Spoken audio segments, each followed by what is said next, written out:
Hey guys, John Holtz. Kind of a quick recap for you just because, well, you know what? I kind of have a new mantra. Keith and I were kind of talking about this the other day, and I said something kind of almost by accident, but it truly, I think, is my new thing. By the way, mybaitshop.com, holy cow, what a great resource for fishermen. Whether you're a collector, whether you're somebody who's out there, hitting it hard every weekend, or whether you're just somebody who really enjoys the sport of fishing, mybaitshop.com, everything there under the sun that you could possibly need. And plus, help, right? Go to any of your big box stores and go down the aisles and see if you can find anybody who knows what they're talking about. Instead, you can always find myself, Keith, anybody else to try to help you out and point you in the right direction. So, by all means, big shout out, mybaitshop.com. But the saying that came to fruition was, I said, everybody can look happy holding up big fish at the end of a weigh-in.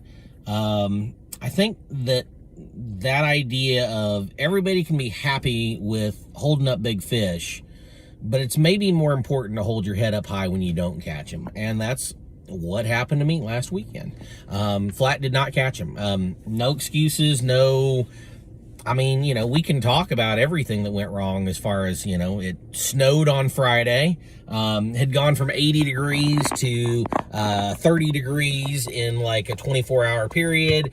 Other people caught them. I didn't. Now, there were a lot of folks who did not catch them, and people who I consider to be absolute hammers did not catch fish for 2 days. We caught fish, it just wasn't the right quality we needed. I'll tell you what, Lake the Ozarks, they need to change their limit to 14 3/4, and we would have had a sack of 14 3/4. Unfortunately, they have it 15, and we just could not step on them hard enough to make them 15. Here's the rewarding part, okay? I got to take a guy out who has fished his whole life, but has never fished a tournament before. And that was cool. And I love taking out after they're calling numbers. Number 7, here we go. We take off.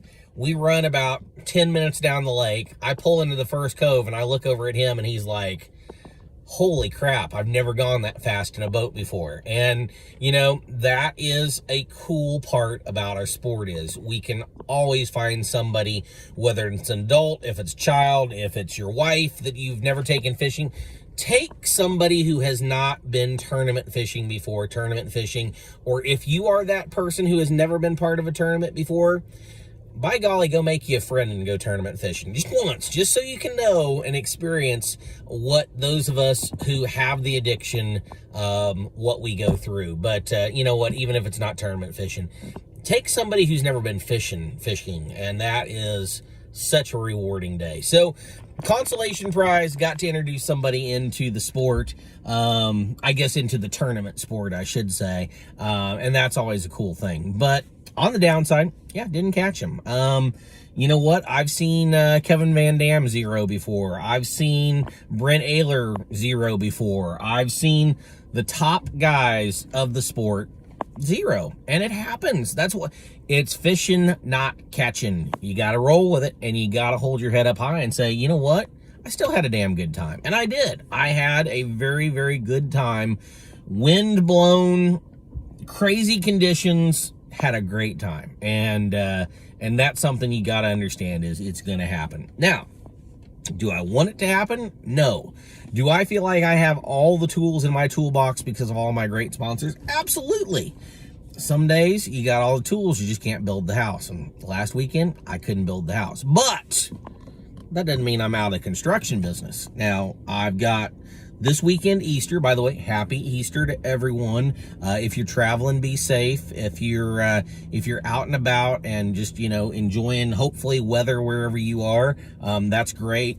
Remember, your families are the important thing. I'm going to put the fishing rod down this weekend. If my family at large would all be able to fit on the boat and we could all go fishing, awesome. We kind of aren't in that situation right this moment. So with some health problems and some different things, we're just going to put the fishing rods down this weekend and go and enjoy family and enjoy loved ones and enjoy the fact that, you know, my belief is we got a Lord and Savior who died for us and rose, and we get to have all the things that come along with the bounty that is because of that. So that's my focus this weekend. The next week and weekend, I'm pretty much going to be on the water all the time that I possibly can be, because the next weekend I will be in my very first Bass Opens down on Ross Burnett, down to Mississippi. I go, and we will experience what that Bass Opens is like, and I know that I'm going to have a blast with it, and I'm going to try to just absolutely smack them right in the mouth and get every bit of revenge that I can. So listen, go do yourself a favor, find yourself a nice little Easter present. You know, he's risen. Go buy yourself a Hedon or a Spin or what. You know what? You go find the lure that you have wanted for a long time, and you don't even have to pop open an Easter egg for it. So go to mybaitshop.com, go check them out, go see what you want, and buy yourself a little something. You have my permission to get yourself something nice for Easter. There you go. Happy Easter. All right. Have a great one, folks. We'll try to update you a little bit. I think I'm going to do a little bit of a vlog on kind of packing for this whole open, and kind of where my mindset is going down to it. And I'm anxious to bring you all along. So have a great one. We'll see you next time. Keep on fishing.